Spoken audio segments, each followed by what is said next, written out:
kita perlu melakukan taubatan nasuha karena baru pertama kali ini DPP Partai Persatuan Pembangunan dalam tanda petik tidak mampu menjaga keberadaan P3 di Senayan. Sampaikan 4 nama itu ada salah seorang tokoh nasional juga yang menelpon saya. Nama saya kok nggak disebut? Saya juga mau maju ini kalau memang muktamarnya masih cukup waktu. Siapa itu, Gus?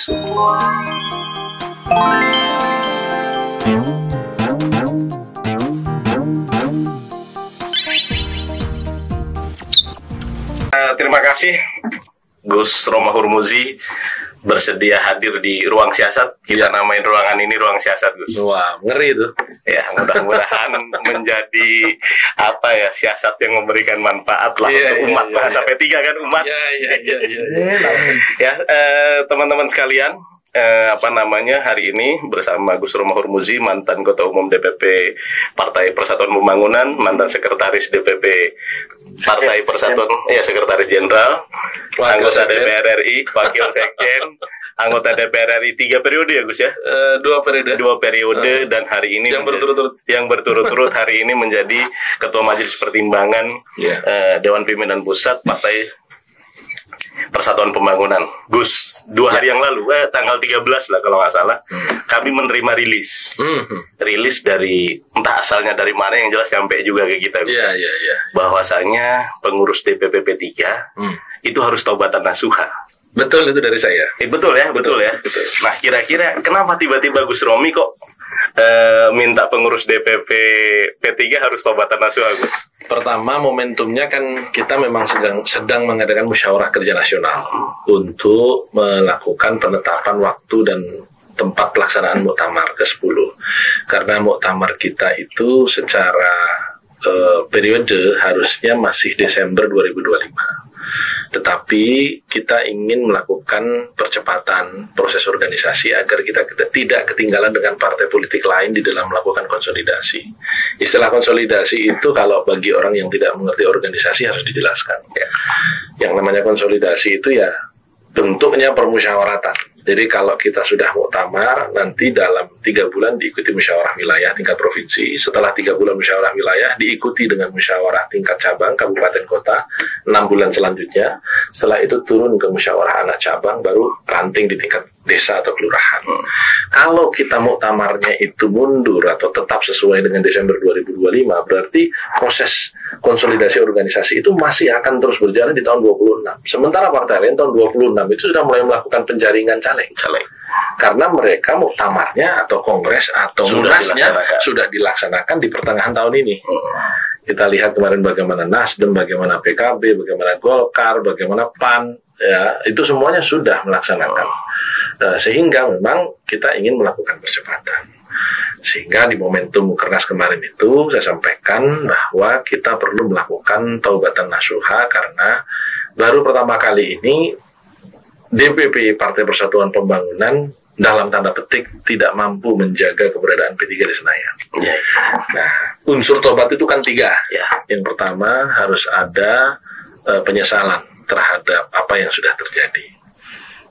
Dan yang kedua harus ada muhasabah atau introspeksi. Introspeksi atas apa? Atas kehilangan tadi itu. Karena 11 kali ikut pemilu baru kali ini hilang. Karena apa? 52 tahun partai tertua di Indonesia baru kali ini hilang. Karena apa? Karena kita masih memiliki anggota DPR kabupaten kota 850 orang dan DPRD provinsi masih 84 orang. Kok bisa hilang di tingkat nasionalnya? Suara kabupaten kota masih 8 juta, suara nasional kok cuma 5,8 juta. Berarti ada masalah serius di tingkat Dewan Pimpinan Pusat. Karena di semua partai politik kalau teman-teman buka angkanya, bukan linear, suara nasional itu selalu lebih tinggi. Karena semua sumber daya Dewan Pimpinan Pusat partai itu mayoritas ditebar untuk mempertahankan suara RI. Kok bisa P3 anomali begitu? Berarti kan ada yang nggak beres dengan DPP-nya. Itulah kenapa atas dasar 3 unsur tadi itu saya serukan untuk tobat. Ya, untuk tobat. Nah, tentu tobat melakukan penyesalan itu kan kalau tobat memohon ampun kepada Tuhan. Kalau kesalahannya kepada manusia ya mohon maaf dulu kepada sesama kan gitu. Nah, ini karena pertama kali membawakan P3 tidak lolos, minta maaf dulu kepada seluruh kader. DPP partai ini karena belum pernah minta maaf. Ya. Ini menarik, ketua umumnya kan malah saya nggak kalah katanya. Nah itu kan yang tersebar, memang itu. Dan memang kenyataannya belum pernah minta maaf. Itulah kenapa saya serukan agar minta maaf. Karena momentum musyawarah kerja nasional. Yang kedua, muhasabah, bahwa saya telah gagal. Baru yang unsur ketiganya adalah tidak akan pernah mengulangi. Ya jangan menjabat lagi. Iya. Kan begitu. Tidak akan mengulangi itu jangan. Loh iya dong. Benar nggak? Tapi Gus, ini ada hubungannya nggak karena kemarin dukung Ganjar? Nggak ada hubungannya. Artinya nggak ada hubungannya dalam artian pertobatannya itu bukan karena mendukung Ganjar, tetapi karena memang tidak mampu membawa partai ini bertahan di Senayan. Dan siapa yang salah? Yang salah adalah Romi, yang salah adalah Mardiono, yang salah adalah Sekjen dan seluruh jajaran DPP. Nah, maka rilis saya katakan PLT Ketum Mardiono dan seluruh jajaran Dewan Pimpinan Pusat Partai bukan harus mundur, harus menyatakan secara kesatria mohon maaf atas ketidakmampuan mempertahankan P3 dan kemudian menyatakan diri secara gentleman untuk saya telah gagal dan saya mempertanggungjawabkan ini di muktamar dengan tidak bersedia, bahkan tidak bersedia, bukan hanya sekedar menyatakan tidak maju, tapi tidak bersedia jika diminta untuk maju lagi. Itu namanya politisi. Kalau ada itu yang namanya mengajukan Gus Romi jadi ketum, saya tidak akan bersedia. Saya sudah gagal. Itulah kenapa kemudian saya juga mengundang darah segar, ya, pemain baru yang diharapkan bisa dongkrak perolehan suara P3. Nggak usah jauh-jauh. PSSI berkibar lagi kan karena pemain naturalisasi kan. Iya. Mereka kan bukan pemain instan. Misalnya kemudian kemarin ada pernyataan di penutupan Mukernas kemarin meskipun tertutup. Ngapain kita ngundang pemain dari luar yang belum pernah bersosialisasi dengan DPC, yang tidak tahu budaya P3? Lu mau menang atau lu mau orang kenal? Gitu. Kalau saya sederhana saja. Kita ini berpartai maunya menang, maunya berkuasa. Karena kita yakin ada nilai yang mau kita perjuangkan ketika kita berkuasa. jadi nggak masalah non kader. Karena mereka sudah berproses di organisasi lain. Masa misalnya kita kemudian meragukan nama yang muncul dari kader Gus Saifullah Yusuf misalnya. Gus Saiful kan cicit dari deklarator P3, cicit dari penemu lambang Partai Persatuan Pembangunan Kiai Bisri Sansuri. Masa diragukan bahwa pernah ada di partai lain? Semua orang memiliki masa lalu, tetapi setiap orang tidak memiliki masa depan, begitu. Dan kalau kita kemudian melakukan proses organisasi yang dilakukan, misalnya ya saya sebut Gus Saifullah Yusuf misalnya, lalu dia udah pernah jadi ketua umum Ansor ketika saya masih demo di jalanan, kira-kira begitu, masih mahasiswa dan sudah berbagai jabatan di Emban, dan sekarang Sekretaris Jenderal Pengurus Besar NU, ormas terbesar di Indonesia. Masa kemudian kita katakan nggak tahu budayanya? Lah, pendiri P3 ini siapa? Pendiri P3 ini kan NU diantaranya. Ada Parmusi, ada Perti, ada PSII. Lah, masa sekarang ini yang mbahnya sekarang mau turun kemudian diragukan? Ini kan ahistoris. Yang ngomong itu yang nggak ngerti sejarah. Nah, itu contoh. Ya, contoh.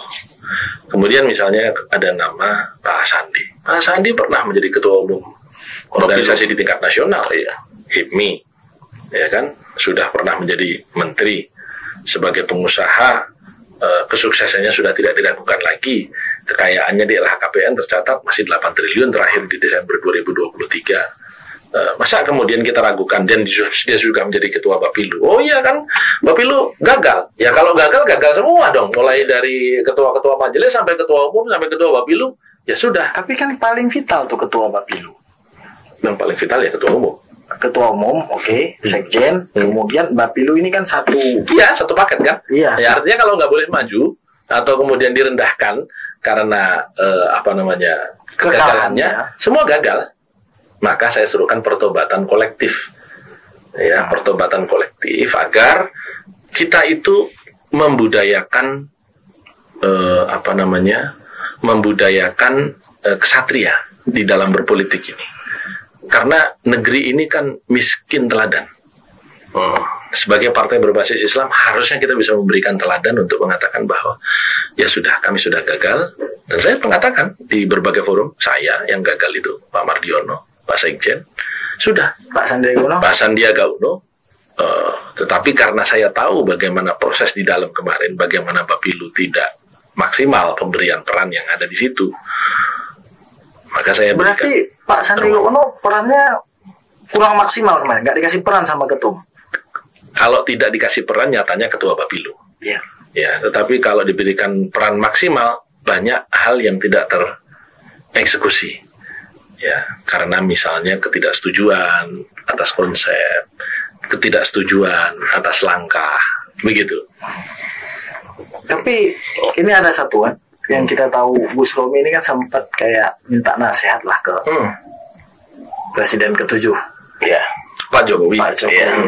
Kita Sebenarnya nggak minta nasihat lah, kita kangen-kangenan aja. ada rencana jadiin Pak Jokowi ketua umum kan? Kader dulu. Tadi Gus Ipul nggak apa-apa. Jenderal Dudung nggak apa-apa. Jenderal Dudung nggak apa-apa. Pak Jokowi kan udah bukan PDI Perjuangan toh sekarang. Free transfer kalau Free tadi kita transfer, ngomongin naturalisasi lagi free transfer ini. Iya, Pak Jokowi Jadi saya ketua umum rasa P3? tidak dalam posisi mencari posisi menjadi ketua umum partai manapun ya, karena beliau sudah naik menjadi free investor ya. Jadi dia sudah jadi investor begitu. Kalau ibarat sepak bola itu dia manajer pemain dia. Atau jangan yang punya klub nih. Yang punya klub. Dia nggak perlu punya klub. Katanya dia sebagai manajer pemain, taruh sana, taruh sini begitu. Itu dia bisa lakukan. Karena memang Pak Jokowi itu saya lihat sampai hari ini belum ada yang mengalahkan politisi yang mampu meletakkan egonya sampai pada titik yang serendah-rendahnya. Yang penting tujuan politiknya terlaksana. Itu jarang, hampir tidak saya temui. Karena misalnya siapa namanya? Syifa ya, Syifa misalnya gini. Lu datang ke tempat gua deh, ketemu. Lu adik tingkat undang-undang gua. Nah, itu ada begitunya. Iya. Nah, kalau Pak Jokowi kalau diundang seperti itu, yang penting tujuannya memang diperlukan, datang dia. Nah, itu hampir tidak ada. Tapi itu teladan yang baik juga berarti. Kalau buat saya baik atau buruk itu relatif, tetapi terbukti efektif. Emang ini bagus Romi ini apa? Olah sini olah. Jadi aku kepikiran gini Gus, kalau nggak salah di acara Mukernas itu Gus Romi sempat munculin 4 nama kan? Iya. 4 nama. Sebenarnya bukan saya yang munculin, saya itu hanya menyarikan dari pembicaraan yang muncul di antara rekan-rekan wilayah yang datang, menyarikan dari pembicaraan yang muncul di WhatsApp group. Yang paling kenceng tuh Gus Yassin. Ya, karena dianggap yang dalam tanda petik paling P3 lah. Kalau cerita Harry Potter ini pure blood. Kan anak sekarang mesti tahu kan, dia pure blood gitu loh, bukan magel. Magel itu setengah P3 setengah bukan. Iya. Dia murni lah 100%. Dia darah murni gitu, keturunan penyihir gitu. Enggak, karena memang di kawan-kawan juga kemarin pas Gus Romi bilang 4 nama itu, ini jangan-jangan endorsan Gus Romi nih ke-4 orang ini. Enggak lah. Tapi memang ini murni dari kader-kader di bawah lah. Bahkan kalau mungkin saya bisa sampaikan di sini juga, Pak Dudung itu sudah menemui senior-senior sejak beberapa bulan yang lalu. Beliau sudah sowan ke tempatnya Kiai Mustafa Akil, Ketua Majelis Syariah di Kempek, ketemu Kiai Zarkasih, Ketua Majelis Kehormatan, ketemu Pak Yan Fahri, dan banyak yang sudah beliau temui. Menerima juga udah banyak, menerima orang, hanya teman-teman P3 gitu. Artinya nama Pak Dudung udah santer sejak beberapa bulan yang lalu. Hanya kan belum ada yang membunyikan. Nah, saya kebagian membunyikan saja. Terus misalnya nama Pak Sandi. Kalau nama Pak Sandi disebut sebagai calon ketua umum itu sudah sejak jadi ketua Bapilu. Iya. Dan Syifa dan Aib bisa cek deh di semua medsos, termasuk di medsos saya. Di komentar posting-posting saya yang lalu-lalu itu selalu Pak Sandi jadi ketua umum dong gitu. Itu sudah banyak dari dulu. Jadi bukan hal yang baru. 4 nama ini bukan barang baru gitu. Karena kalau mau relatif baru disebut ya hanya Gus Ipul. Tapi Gus Ipul bulutnya 100% apa? Iya. Bloodnya nih. Ya, dia 100% kalau dari bicara cicit dari deklarator sekaligus penemu lambang Partai Persatuan Pembangunan kayak Bisri.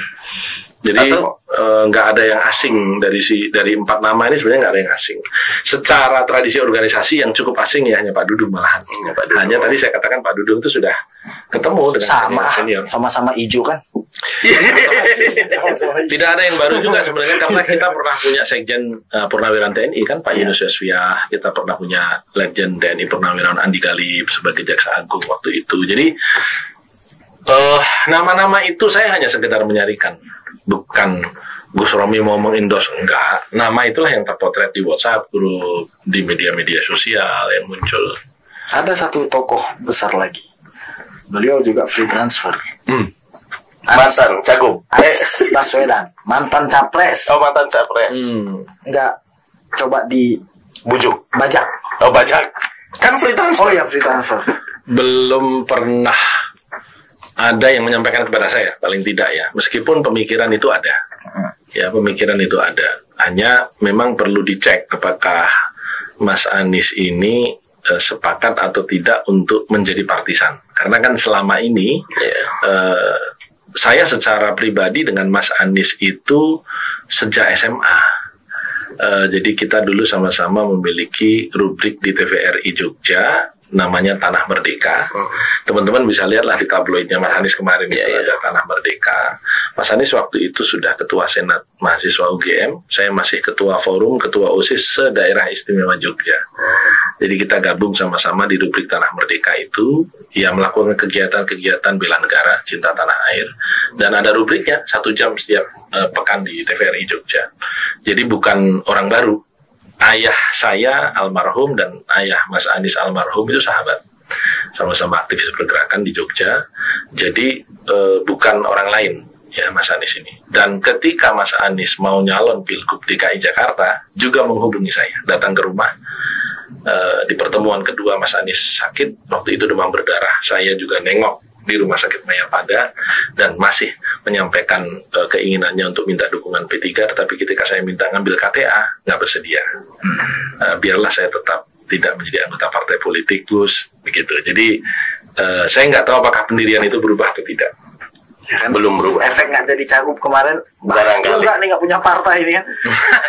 Diselengkat di menit-menit terakhir nih, kacau. Sebenarnya kalau dari awal mau jalur independen kan bisa juga. Iya.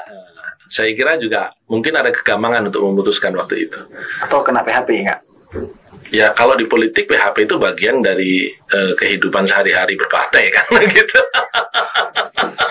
Asik. Jarang. Namanya siasat kan. Iya. Ini harusnya ini kan kita udah punya catur, cuman karena konsep main catur udah dipakai sama Panji. Tadinya nama siasat, kita mau ngobrol emang sambil main catur. Jadi itu, bahkan setelah saya sampaikan 4 nama itu, ada salah seorang tokoh nasional juga yang menelpon saya. Nama saya kok nggak disebut? Saya juga mau maju ini kalau memang muktamarnya masih cukup waktu. Siapa itu? Bang Adi Aksa Daud. Beliau menelpon saya, mantan Menpora. Bukannya beliau PKS ya? Saya tidak tahu, tapi beliau sempat menjadi simpatisan. Tapi ketika menelpon saya, persis di arena Mukernas menelpon saya, beliau menyampaikan kalau saya satu KTA yang saya punya partai politik hanya P3. Begitu. Bahwa saya pernah dekat dengan partai lain mungkin, tetapi saya tidak pernah pegang KTA partai tersebut. Terus almarhum ayah saya, Gus Romi bisa cek. Dulu di P3 adalah ketua departemen apa begitu, dan terus menganjurkan, meminta saya pokoknya kalau suatu saat kamu berpartai harus di P3 dan seterusnya begitu. Wah, bagus gitu. Artinya animo kepada Partai Persatuan Pembangunan itu ternyata bukan sekedar pepesan kosong, tapi masih ada. Iya. Begitu. Kita sama-sama tahu, Gus, dari 73 sampai 2024 ini kan kursi P3. Ya. Kursi P3 itu naik 2 kali kalau nggak salah, di 92 sama 97 atau 99 saya lupa. 92, 97 dan 2014. 2014. 3 kali kan, 3 kali. Tapi kemarin kan dari 11 kali itu berarti kita 3 kali naik, 7 kali turun. 7 kali turun. Nah, ada isu yang beredar nih, Gus. ada isu yang beredar. 2019 katanya P3 juga nggak lolos PT, Gus. Tapi karena ada dapat bantuan. Bener nggak? Kalau kita mengacu kepada ini isu yang beredar ya, isu konfirmasi aja. Ya, isu itu kan untuk mendinamisir hidup. Iya. Perlu. Tetapi kan harus dihadapi dengan fakta. Fakta di sebulan sebelum Pileg digelar tahun 2019, survei P3 menurut 2 lembaga survei terkemuka nasional yang anggota Persepi, begitu, kita 5,6%. Jadi itu adalah angka yang belum pernah dicapai oleh P3 bahkan sejak 2009 menurut survei. Karena memang saat itu rasanya branding terbesar dalam sejarah Partai Persatuan Pembangunan adalah di tahun 2019 itu. Saya menebar lebih dari 1.000 titik baliho billboard. Saya menebar mobil di semua daerah pemilihan. Mobil branding. Ya, mobil branding. Kemudian saya menebar atribut tanpa batas. Waktu itu setiap minggu mobil-mobil branding ini keliling kemanapun membagikan, apakah itu pamflet, apakah itu kaos, apakah itu stiker. Di dalam mobil itu ada TV yang terus-menerus memutar. Setiap kali waktu sholat mereka pergi ke masjid, mereka melakukan sholat berjamaah, mereka menggunakan seragam P3, bekerja layaknya orang bekerja dari pagi sampai sore gitu. Jadi social media ads kita ratusan juta setiap bulan waktu itu. Jadi saya betul-betul bekerja keras waktu itu untuk mengangkat P3 dan alhamdulillah surveinya ada. Justru karena saya dihajar oleh konspirasi jahat yang melakukan penjebakan dengan angka yang sangat tidak masuk akal begitu. Maka kemudian jatuhlah P3. Begitu, jatuhlah P3. Tetapi karena modal dasar menuju Pileg itu surveinya sudah cukup tinggi, ketika jatuh tidak parah-parah aman. Ya parah sebenarnya, bukan tidak parah-parah ya, kita kehilangan separuh kursi, namun masih lolos PT. Itulah kenapa seharusnya ketika hari ini kita baik-baik saja, tidak ada kegaduhan ya, harusnya tuh lolos gitu. Kok bisa malah ketika ditenang-tenangin malah kayak dininabobokin kayak pakai kipas begitu malah lolos. Tapi kan yang dukung Ganjar cuma PDI Perjuangan lolos. Yang naik? Enggak semua turun. Pendukung Ganjar semua turun kan? Iya, maksudnya tapi yang di DPR cuma PDI Perjuangan. Ya, karena dari awalnya nggak ada lagi. Bukan, karena memang yang di DPR kan cuma PDIP dan P3. Iya. Karena kan gini. Hanura sejak 2019 sudah nggak ada di DPR. Iya. Maksud saya begini, di 2019 koalisi yang dipilih oleh P3 tepat mendukung Pak Jokowi misalnya. Tapi di 2024 ini kan kayak salah milih gitu. Ya, mungkin itu ada kalau efek. Salah kan pahalanya 1. Oke. Dia kan selalu ada ini guys. Enggak, kalau bicara sama anak UIN kan harus bicara itu. Kadang-kadang jadi mustahil. Tadi kan ada 4 nama, Gus. Ya. Dan saya kira rame seluruh Indonesia, semua media ngangkat. Iya, saya tuh di WA dari bukan orang-orang partai malah. Ini muncul di sini saya bilang, ya baguslah itu untuk kalau dari kiai-kiai dewan apa istilahnya majelis pertimbangan syariah majelis kehormatan, gimana tanggapan beliau-beliau? Tanggapan beliau sebenarnya yang paling mendekati bukan paling mendekati, yang melambangkan jati diri P3 ya Gus Yassin. Karena Gus Yassin ini pure blood tadi saya katakan, putranya Mbah Maimun, kemudian berkarir awal secara politik di P3, hari ini masih di P3, terpilih lagi juga lewat P3 begitu. Jadi sempurna lah, begitu, sempurna. Nah tinggal kita berbicara pantas tidak pantas yang mungkin nanti orang akan menyoal. Artinya masa ketua umum partai posisinya wakil gubernur di satu provinsi misalnya begitu. Ya, tetapi hari ini kan di politik itu mantan menteri pun jadi wali kota kan. Jadi Sekarang sudah nggak penting lagi kan. Soal pantas nggak pantas ini, yang penting efektif kan begitu. Yang penting dia memiliki branding gitu. Itu para kiai kalau berbicara. Bahkan kemarin ketika Mukernas, kami para pimpinan majelis juga melaksanakan rapat terpisah. Mereka masih dalam posisi itu mendorong untuk Gus Yassin bisa mendapatkan dukungan. Dan kalau kita lihat di media-media sosial, sebenarnya nama yang paling ramai hari ini di media-media sosial kader-kader partai itu nama Gus Yassin. Artinya majelis kiai sepuh, kiai ini sepakat ganti nahkoda. Karena memang menyadari bahwa kemarin itu nahkoda dalam artian Dewan Pimpinan Pusat Partai secara kolektif sudah salah mengambil ijtihad tadi. Memang dapat pahala, tapi secara politik kan harus ada punishment-nya. Iya.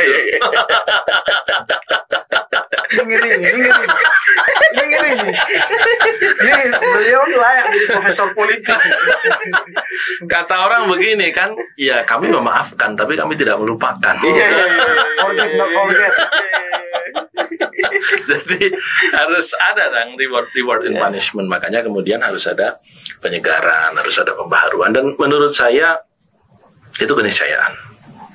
Ya, keniscayaan karena likulli zamanin imamun. Iya. Kan likulli zamanin imamun ya. Jadi setiap zaman itu pasti ada pemimpinnya. Nah, tapi kan gini kan. Likulli imamin zamanun kan begitu. Likulli zaman imamun. Iya ya kan? Likulli zaman imamun. Iya. Dan hari ini imam sebelumnya dan pasukannya, ini aku pikir beberapa ini kayaknya banyak yang mencoba pengen Gus Romi diem gitu loh. Nggak usah ngomong sana, sini gitu kan loh. dibantahnya begitu. Dibantahnya kan begitu. Dengan imam yang sebelumnya, imam yang hari ini, bukan kok sebelumnya, imam hari ini nih. Iya. Di dalam stop atau bukan.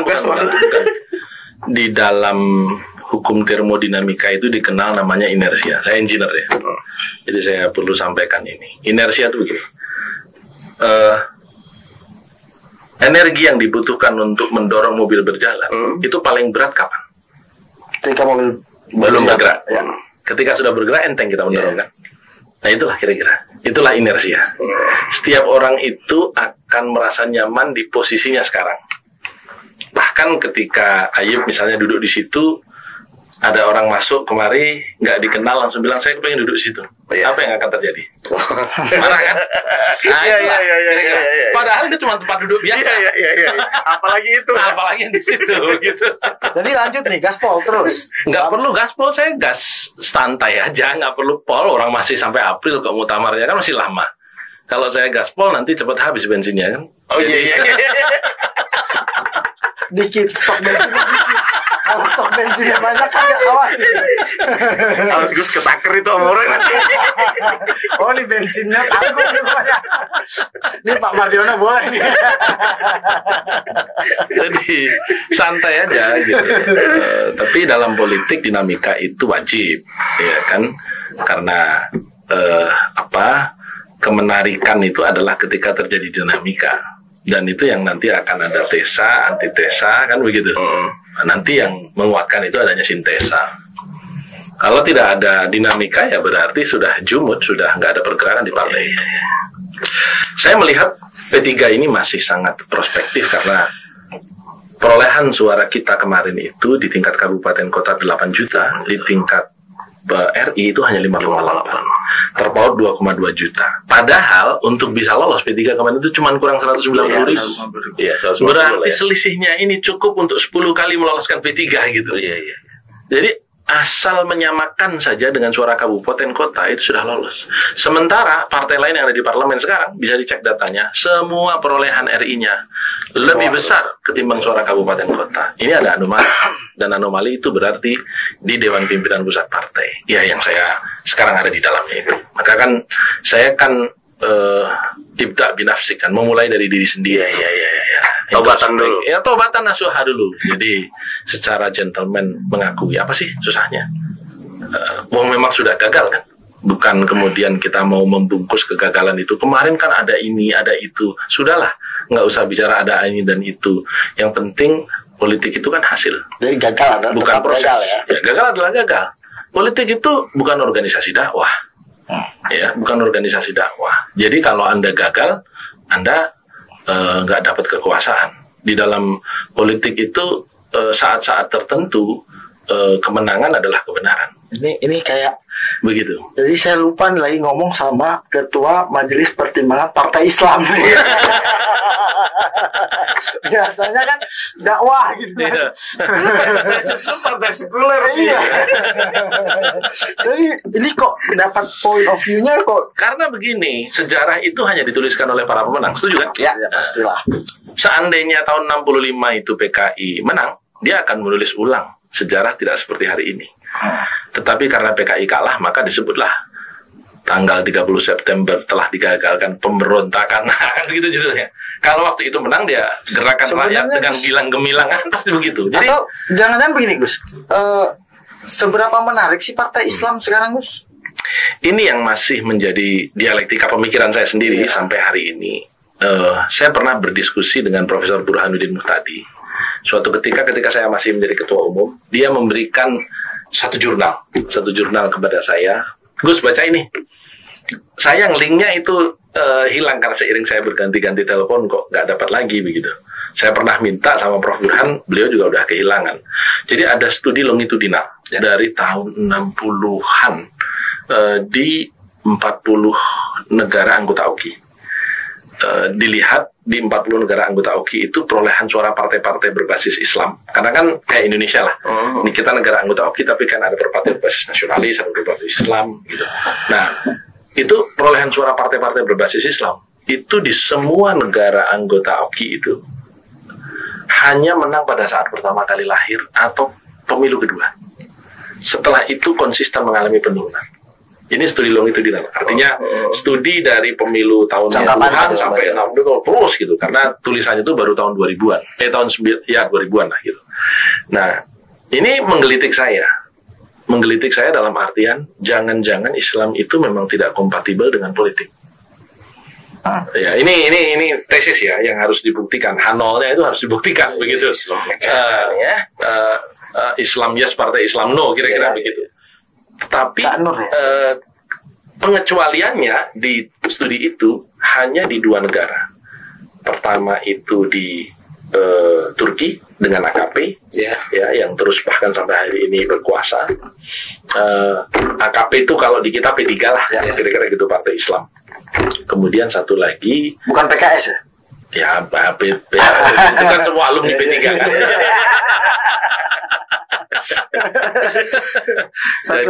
Satu lagi itu kalau nggak salah di Aljazair.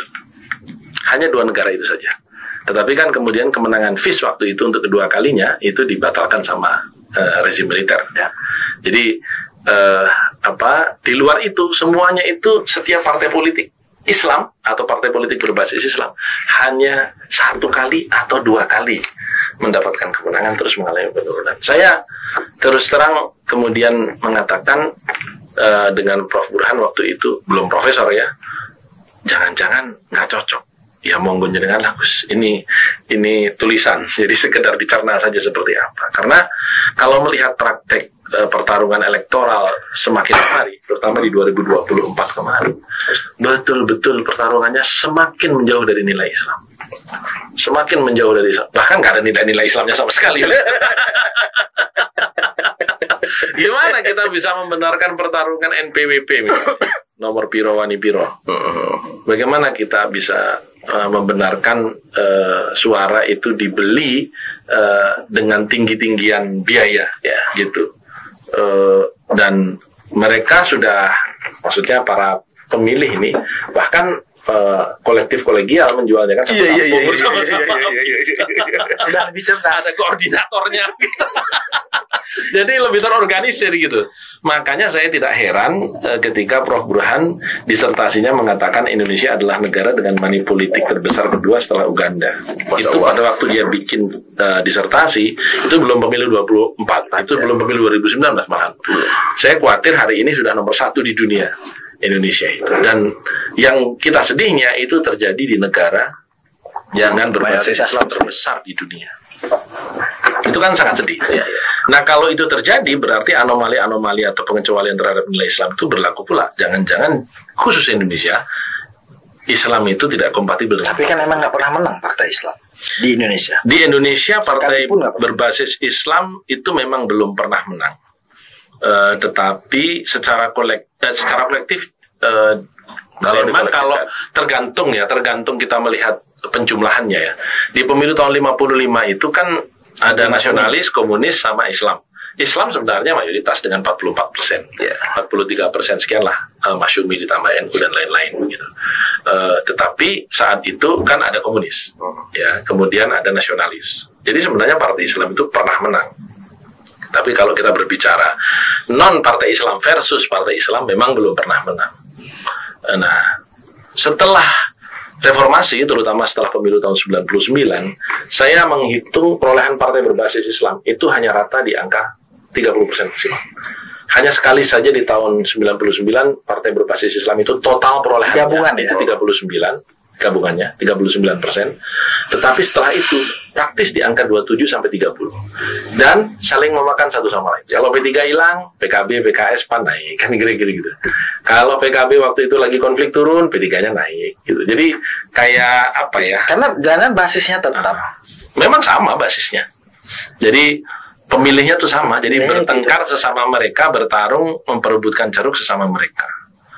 Ada di menjelang pemilu tahun 2009 itu saya didorong, kenapa sih partai-partai berbasis Islam ini nggak bersatu dan mengangkat calon sendiri? Oh, nggak mungkin itu, nggak mungkin. Dari zaman dulu nggak boleh Islam bersatu. Bukan, dalam politik nggak boleh bilang nggak mungkin, tapi kecil. Salah, ngomong nggak mungkin, itu saintis itu yang ngomong begitu. Mungkin tapi kecil. Saya sudah mencoba waktu itu, ada pertemuan-pertemuan yang digilir keliling di antara tokoh-tokoh partai-partai berbasis Islam. P3 mengadakan di Pondok Pesantren Asidikiyah, kalau pasti di tuan rumah, 2 kali di sana. Di PAN waktu itu tuan rumahnya Bang Hatta, kemudian pindah lagi Pak Happy Trenggono, terus pindah di PKS di mana gitu, untuk mencoba mengkerucutkan itu. Termasuk usulan untuk bagaimana kalau partai Islam ini hanya satu saja. Tapi ternyata setelah disimulasikan perolehan kursinya itu lebih sedikit kalau disatukan, begitu. Nah, itu ada hubungannya dengan sistem elektoral kita. Jadi ya memang yang bagus begini, dan selalunya kombinasi Indonesia ya nasionalis dan religius. Hanya belum pernah religius itu memegang tampuk pimpinan dalam sejarah bangsa ini sejak tahun 45, kecuali Gus Dur. Kecuali Gus Dur ya. Itu pun hanya 21 bulan. Tapi tadi menarik Gus, jenengan sampai tadi bilang kalau sambil minum lah. Ya, kita politik hari ini akhir-akhir ini mahal banget. Ya. Apa namanya istilahnya, bahkan ada apa namanya sangat-sangat luar biasa lah gitu ya di lapangan. Nah, beberapa hari yang lalu Presiden Prabowo itu ngomong di HUT Golkar kalau nggak salah. Ya. Di HUT Golkar itu bilang karena pilkada ini mahal, politik ini mahal, gimana kalau kemudian pilkada ini dikembalikan ke DPRD? Pandangannya Gus? Pandangan P3, bukan pandangan saya. Pandangan P3. Ya, secara institusional kita sudah setuju sebelum Pak Prabowo mengatakan. Karena hasil rekomendasi khitoh dan program perjuangan partai hasil Muktamar 2011 di Bandung yang saya terpilih menjadi sekretaris jenderal.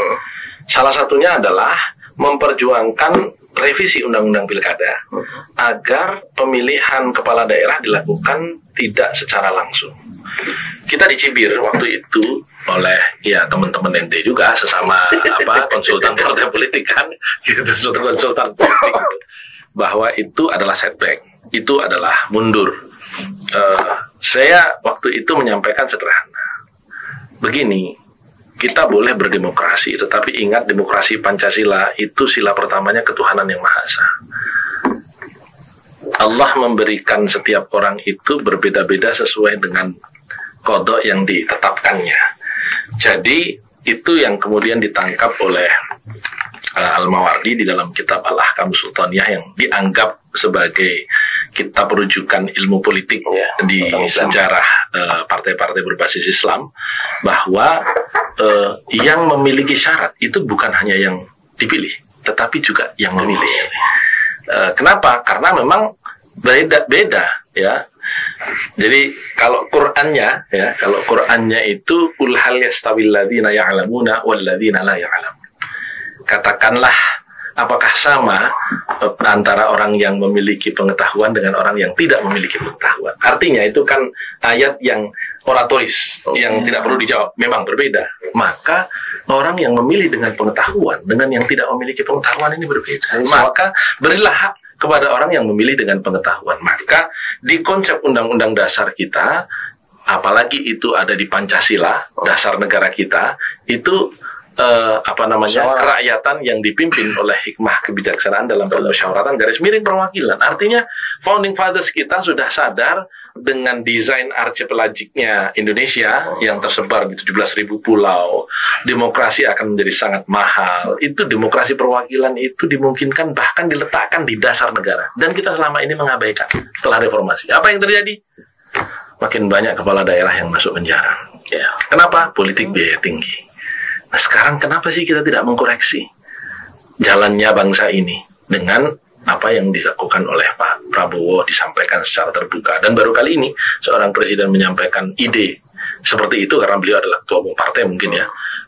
Saya menyambut baik dan sebaiknya segera direalisasikan setelah pilkada ini agar ke depan kita tidak lagi melihat politik biaya tinggi dan yang terpilih itu memang orang-orang yang memang memiliki kapasitas untuk memimpin, bukan kapasitas dalam artian kapas isi tas ya, bukan ya.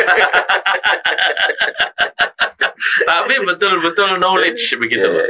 Karena kalau kita memiliki pemimpin yang tidak pintar, itu yang terjadi ya adalah kemunduran ketika dia saat memimpin, dan itu yang akan membuat Indonesia menjadi cemas bukan emas.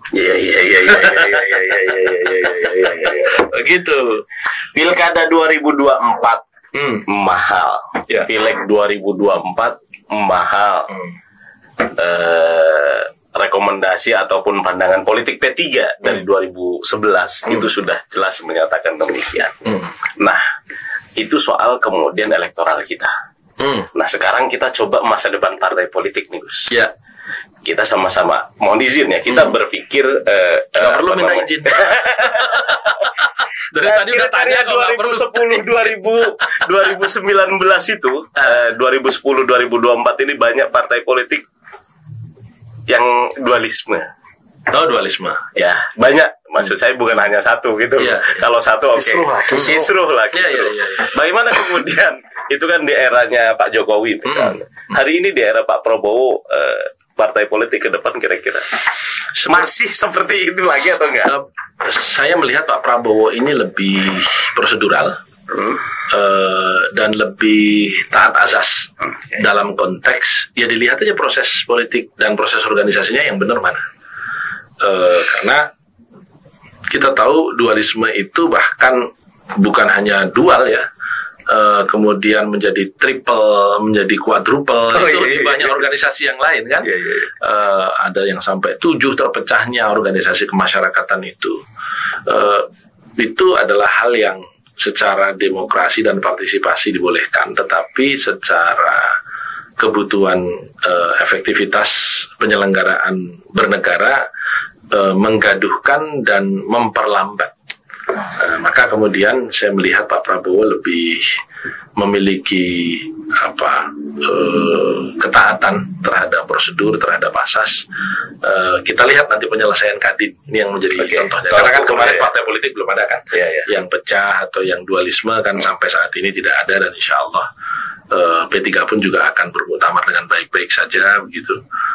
PDIP juga masih akan kongres, kemudian Gerindra juga akan kongres, sepertinya baik-baik saja. Kenapa? Karena Pak Prabowo pernah menyampaikan, saya dapat informasi dari orang-orang dekat beliau, prinsip Pak Prabowo tidak mau ikut campur rumah tangga partai lain, menghormati rumah tangga partai lain, karena saya juga tidak mau partai saya digitukan.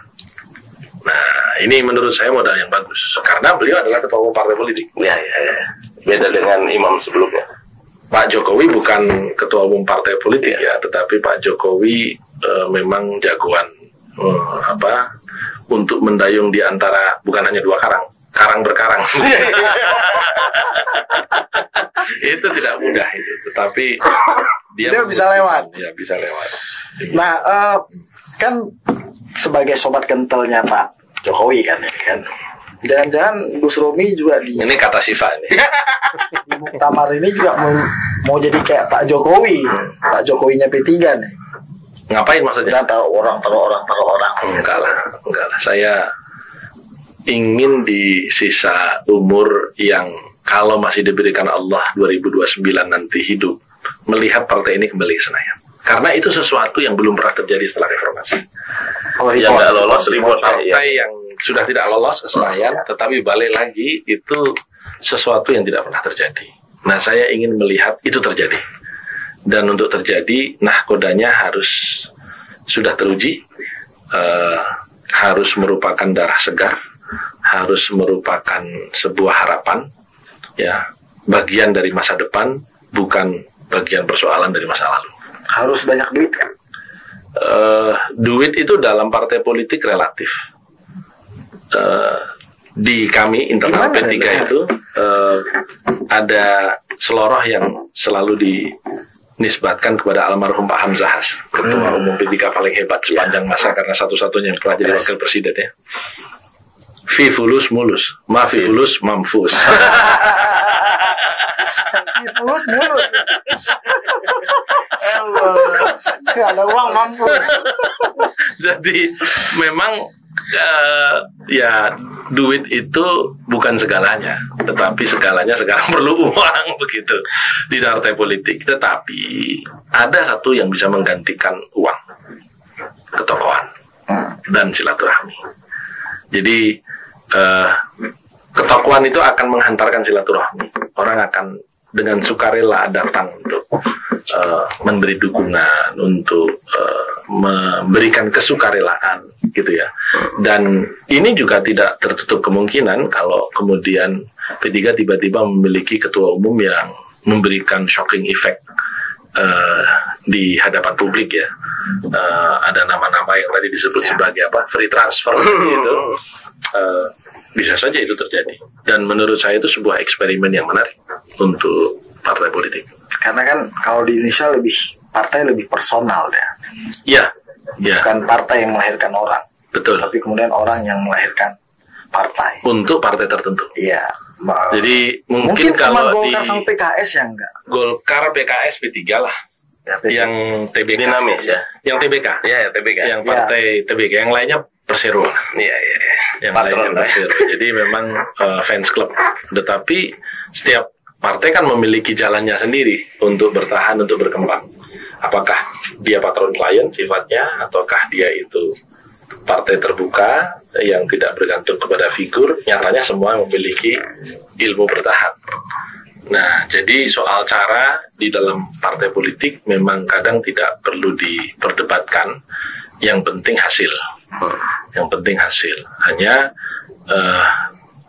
koridor caranya harus tetap mengacu kepada peraturan perundang-undangan, itu saja. Itu maksud saya begini, maksudnya kalau nanti ketum baru, tiga tokoh yang besar, apa nggak khawatir menjadi P3 ini akhirnya tidak lagi TBK? Nggak apa-apa, yang penting besar.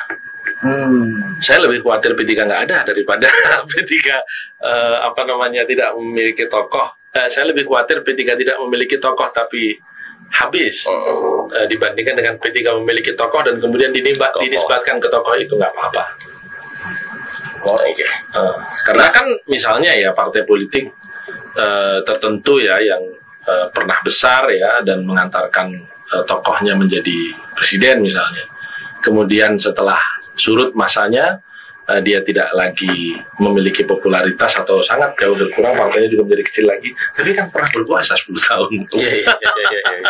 Ini barang belum pernah berkuasa ini. Begitu. Nah, tadi kan partai politik secara umum Gus, di pemerintahan Prabowo hari ini, maksudku P3 lah, positioning politik P3 di pemerintahan Pak Prabowo ini. Gimana Gus? Karena kalau kita hitung hari ini posisinya cuman ada satu UKP kan? Iya, utusan khusus presiden ya. Cuman dapat itu. Gimana Gus? Kalau ilmu waris itu kan ada dikenal asobah. Asobah bisa jadi dapat paling banyak, bisa jadi untung dibagi. Enak ngomong sama host kalau dari UIN ini kita kan nggak perlu jelaskan, tapi pemirsa perlu paham, iya kan? Artinya kalau ente masuk belakangan dari bloodline itu nggak kebagian anak, nggak kebagian ayah, bukan jalur utama, dapat nggak banyak pun ya sudah alhamdulillah begitu.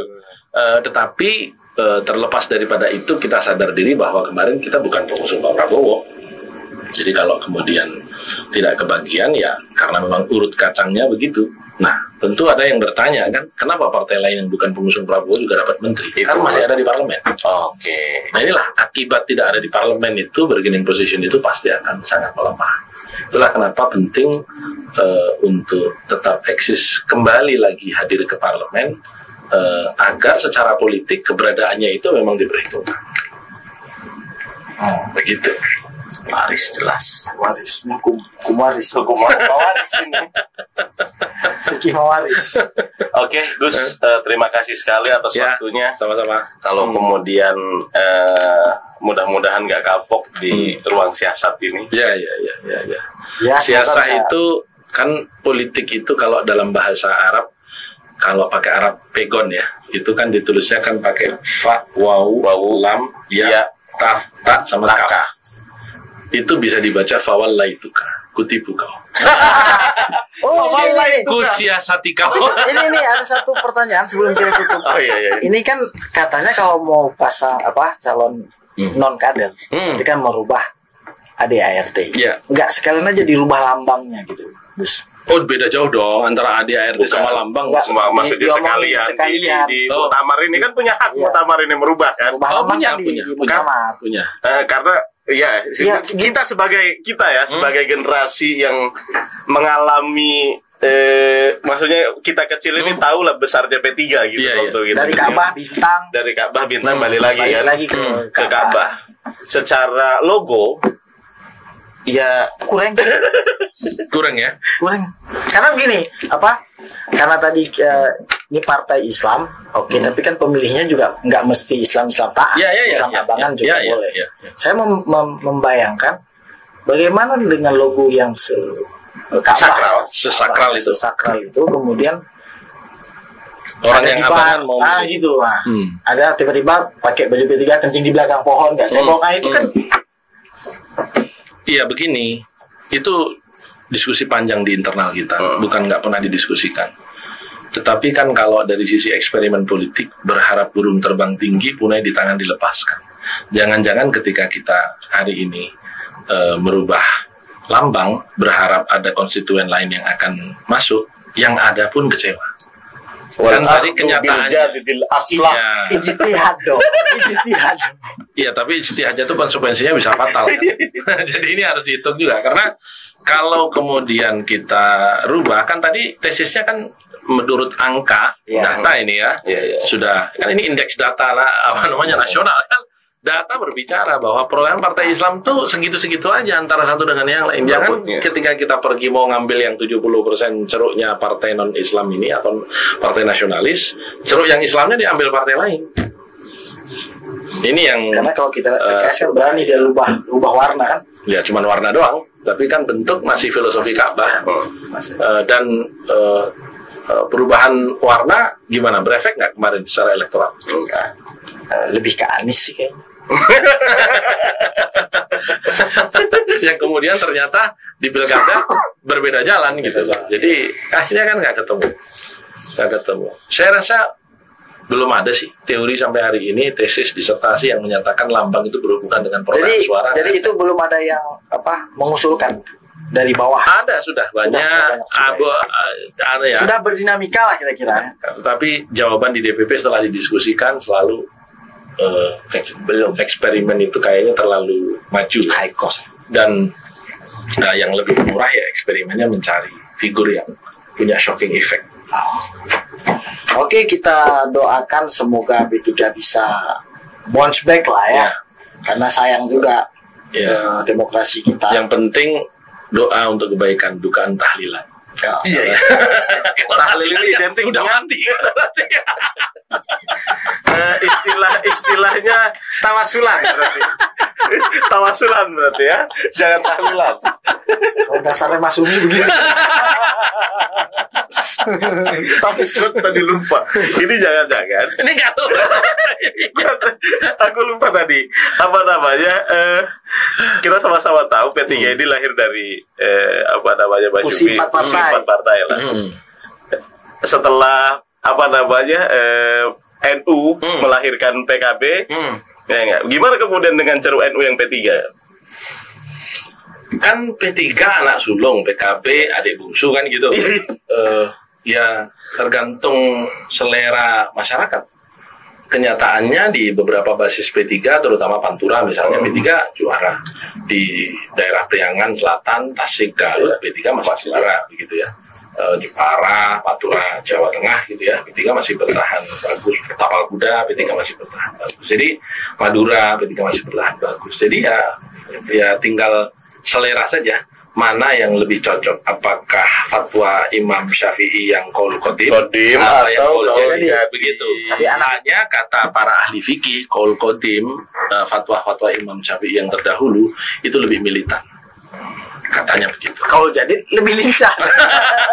Karena qaul jadid sudah bilang tidak butuh mereka. Lincah terus bertahan terus. Oke, pemirsa sekalian, semoga ini tidak menjadi obrolan kita terakhir dengan Gus Romi. Nanti di lain kesempatan kita akan mungkin ada closing statement Gus. Nggak usah, dibuka aja terus. Oh, iya. Oke, silakan like and subscribe. Thank you. Terus, alhamdulillah.